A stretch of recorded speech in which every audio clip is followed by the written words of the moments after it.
Hi guys, Topwater Scott here. This is 101. This is going to be the first series of the topwater videos. I'm going to try to help you land bigger fish on topwater. It's fun, and you catch bigger fish using a frog. And it's a great way to get your 10-pound fish. It depends where you live at, but I live in Florida, and the opportunity's there for you. And it's all about the setup, guys. The setup matters.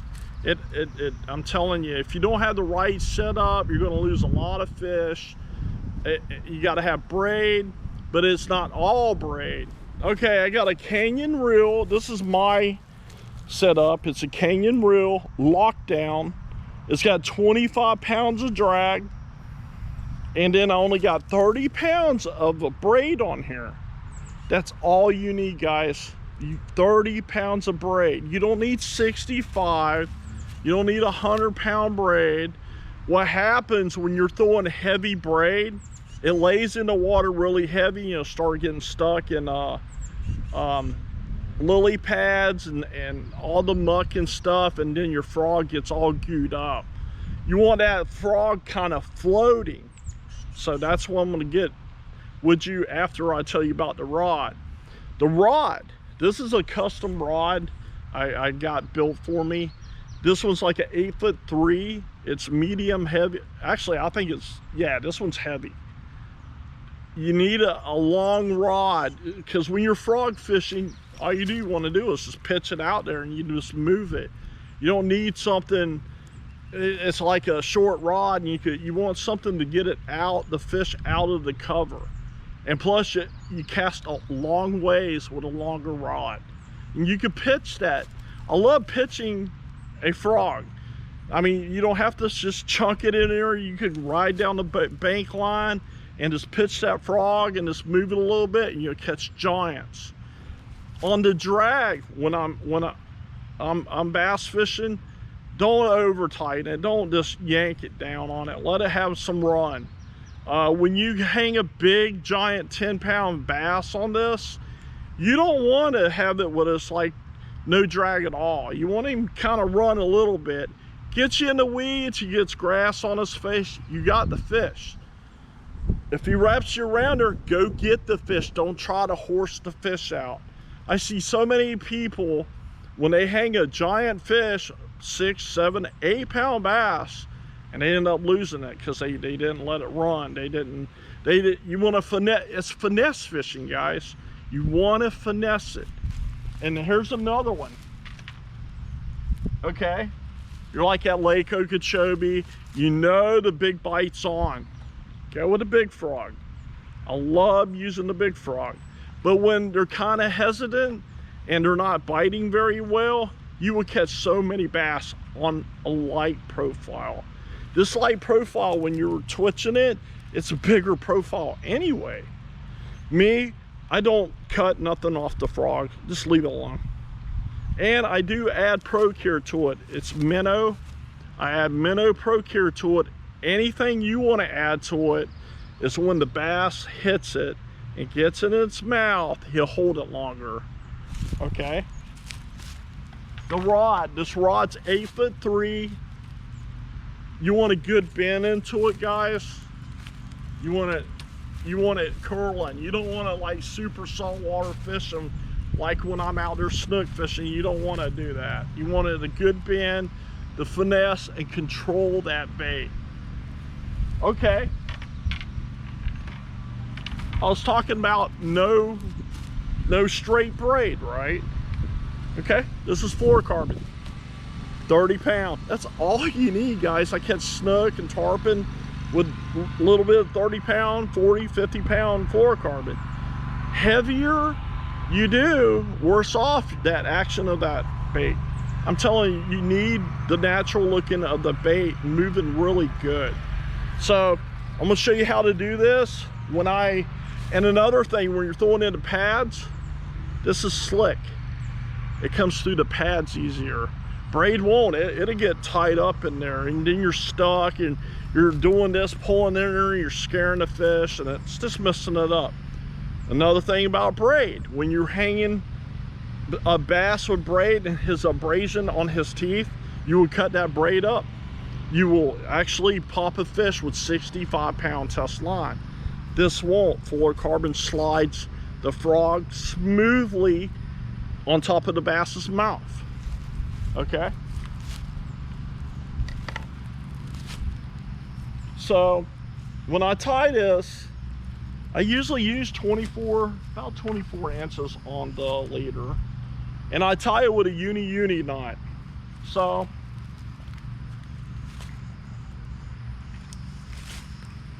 maybe a little longer. I like a longer leader,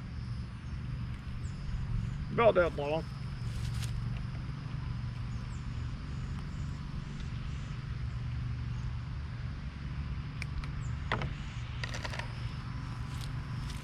Okay, guys,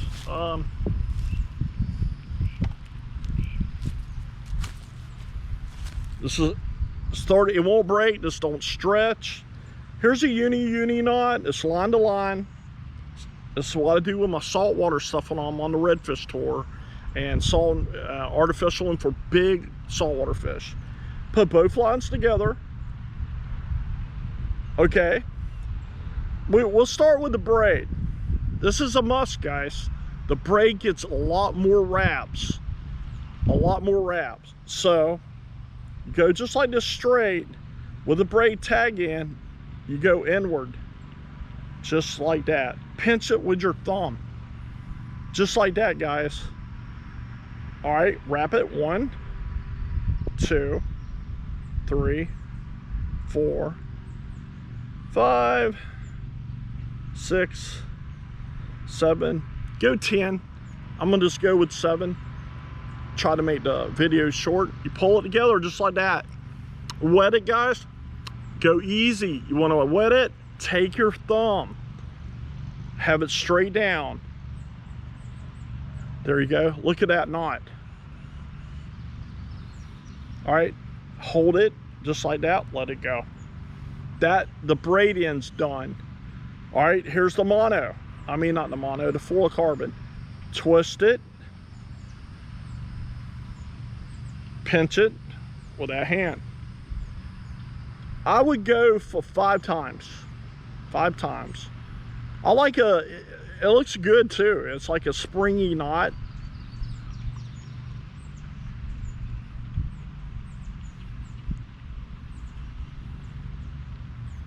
All right, pull it straight like that. You gotta wet it, guys. Don't force it, because what happens, it breaks. It breaks, it cuts it, it burns it, and then it ain't worth it no more. Let it drop down there. Take your thumbnail. All knots, guys, do this. Thumbnail. Work the knot down. Don't just pull it. Wet it. Pull it. Okay? And this is what happens with that knot. They slide. They slide. Go easy, guys. Braid and poof. See that? Ain't that cool? Little spring knots. All right, just take your tag ends. You don't have to be pretty. I mean, you don't have to cut it close, guys. Don't get too close to it. Leave a little tag in on there. The fish ain't gonna see it. I mean, people, they get all right. All right, that's where I go, guys. You can catch the biggest bass in the world with that setup right there. It's going to be stronger in braid, and it slides that frog in that mouth. Okay.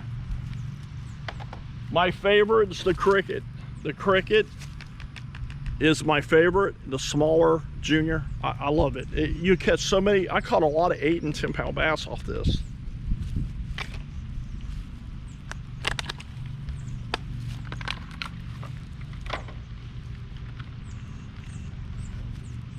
I love my Booyahs.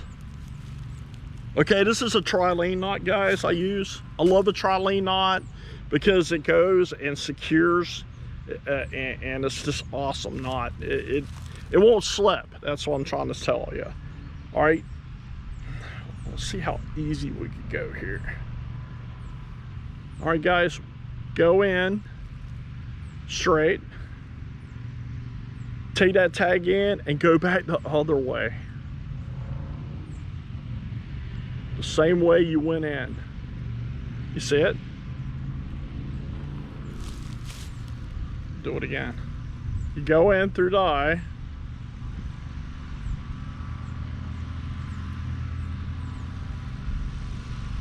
Go with the loop around and go back through the same way.